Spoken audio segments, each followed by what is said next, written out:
Hello there. I am excited to have you here join us today for today's session of the Voice of Reformation, brought to you by the New African Concept. I hope you are doing great, and I'm always excited to come on this platform and share a few thoughts with you that border on national development and personal development as well. If you have been following for some time now, we have been speaking on the school of values, And if you have not seen or listened to our various other episodes, I would recommend that you take some time to go through them, because as it helps you develop, it will go forth and extend to others as well. And together, we can build the nation of Ghana. We are the New African Concept. We are a movement that is dedicated to championing the cause of African renaissance and seeing to the holistic transformation of nations. And I am excited as you listen to us, as you watch this. I pray, it is my prayer that there will be a stirring in your heart to have that patriotic desire to see to the development of your society, your family, and the nation at large. In today's video, we are talking about the value of truth and honesty. The value of truth and honesty. Now, always remember this. If you have watched our other videos, you have heard me talk about this over and over again.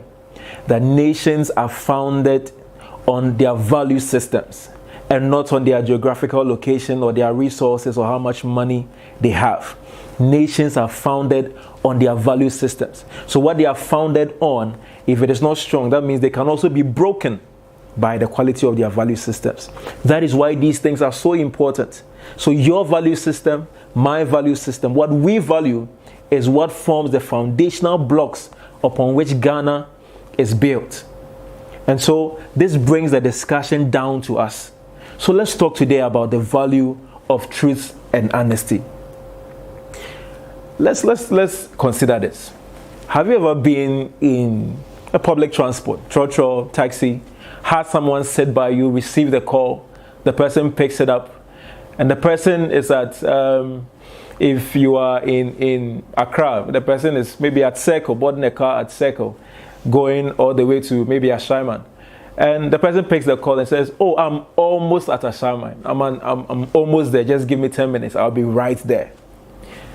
Full of lies and absolute dishonesty.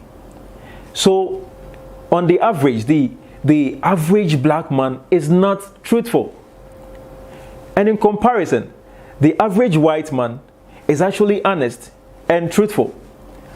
What elicits this kind of difference? What elicits this kind of comparison? It is because the Western world and their development has been founded on the values, which the kind of values which inculcates elements like truth and courage and hard work and things like that.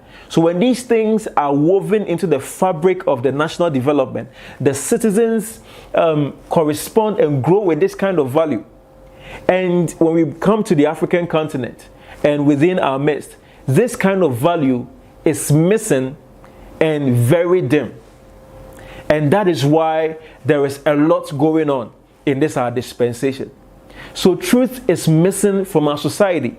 Honesty is missing in our workplaces. Truth is missing in the government system, in our political system, in law and order, in our homes. Truth is missing amongst us. And that is a very serious thing. So until we cultivate the value of truth, there are certain benefits and certain advancements that we can never attain. What are some of those things? When truth is missing, there is lack of trust. And so you realize that in many black nations, we have always maintained, and this has been the course of events, that it is very rare to find a black community that is successful together. But you would find individual blacks thriving and doing very well. What is the reason? It is because of things like the absence of the value of truthfulness. Because we can't trust each other. I have an idea I want to share with you. But the ability to trust, your ability to be truthful is missing. That trust and that dependability on each other is gone, because you and I know that I can't trust you. Why? Because you do not value truthfulness. And so there has been a surge of wave that, we must learn to be entrepreneurs. We must start our own businesses. We must do mighty things. It's amazing. And the truth is that these things have a certain magnitude when they are done together. When you want to start your own business, I want to start my own business, what that happens is that there is a lot of diversity going on. That is great. But if 2 or 3 people come together and say we want to start something, there is much collaboration and much resource and much benefit gained from it. But we are not seeing that because of the absence of the value of truthfulness. So when truthfulness is missing, when the value of honesty is gone out of a people, then there is a lack of trust. And as a result, productivity and advancement is stifled. And that brings me to my second point. When truth is missing, progress is retarded. When truth is missing, we are not able to move forward as a people. Because the very things that we need, when we are considered as a group of people who are not truthful, it becomes difficult for the outside person, the investor, the other businesses, it becomes difficult for them to invest in us. It becomes difficult for other people to contribute to our lives. Why? Because they cannot trust that you will be truthful with the resources entrusted to your hands. That you'll be truthful with the opportunities you are given. That you'll be truthful with the things that are committed to you. So when these things are missing, there is retardation in our progress and development individually and as a people or a nation. So when truth is missing, progress is retarded. When truth is missing, then partnerships are broken. When we don't value truth, then it becomes difficult for us to work together. It becomes difficult for people to come together to achieve things. So many things bank and depend on our ability to value the essence of truth. So, let's ask ourselves this. So what exactly is truth? When we are talking about truth, what exactly is it? Let's start from what truth is not. Truth is not what many people subscribe to. When we say that this is true, or 100 people are saying, this is the truth, it doesn't necessarily make it the truth. So truth is not what everybody or the masses are vying for or standing with. So these are things that we must begin to understand. So the fact that many people are doing this does not necessarily mean it is the truth. Again, truth is not what someone speaks of with passion. The fact that I may be passionate about something does not necessarily mean I am speaking the truth. You can be passionately wrong. So these are things we must begin to consider.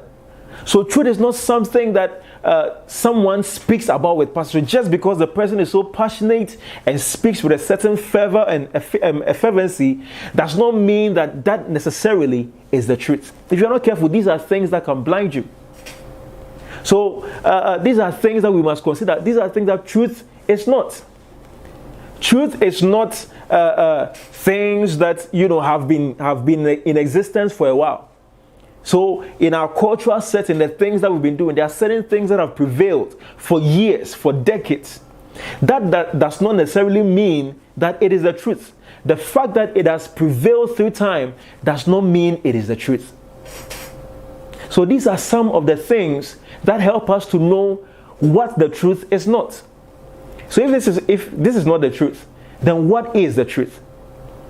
The truth, one of the characteristics of the things that make truth is this, that truth is objective. When we talk about truth, truth may be personal, but it is not subjective. It is something that we see from an objective point of view. What that means is that in spite of and despite wherever you stand, the political party you are affiliated to, the church you belong, your family background, wherever you are coming from, if the thing is A and the people or group you are affiliated to are saying it's B, you must be objective enough to stand by your convictions and say, no, this is the truth. And that is what we must stand by, even though I am affiliated to this group. So you belong to a church. Your pastor may be genuinely wrong. When he says something and that is not the case, you must be objective enough to say, this is not the truth, and I refuse to go by it. So as a people, these things can only happen when we value what is called truthfulness and honesty. So when we understand these things, like I said, so truth is objective. It is not subjective. It is not subjected to what you feel or what you think is good. So if I think that this is good and you think that this is good, then everyone has a perspective of their own truth. But that is not it. Truth is subjective. If I stand from this point, if I come from this point, if I come from above, we all see the same thing. So truth is not just what you feel is good. Truth is what can be identified. If I am in China, what is true in China must be true in Ghana. What is true in Malawi must be true in South Africa. What is true in the United States of America must be true in Russia. So what that means is that when you have lived in ignorance for a while, and you go to a certain place and you realize, this is the truth. What happens is that when you transcribe it or bring it to your place of abode, it must also work for you, because truth is the same everywhere. So these are some important factors of what the truth really is and why we must pursue it. When we do this, it puts us in a perspective to be able to develop trust, right? To be able to build partnerships, to be able to advance as a people. When we do these things, this is what enables us to move as a people. So the nations of Africa need to cultivate the value of truth. When we are truthful about our situation, when we are honest about who we are as a people, it becomes the very crucial step to jumping onto the train of advancement, innovation, and taking up our glory. This has been the voice of Reformation. We are the New African Concept, and we are ever willing to help, ever willing to empower whoever contacts us or comes to us for any kind of help. So you can contact us, you can reach out to us, and we are ever willing to help you, aid you in whatever form of assistance you may need. If you want to understand this more, reach out to us. Don't forget to like this video, comment on it, let us know your thoughts, and share with your friends. I believe that Ghana will become better someday. We at the New African Concept believe in the strength of Ghana, and so must you, my dear friend. I will see you in the next episode. Don't miss it.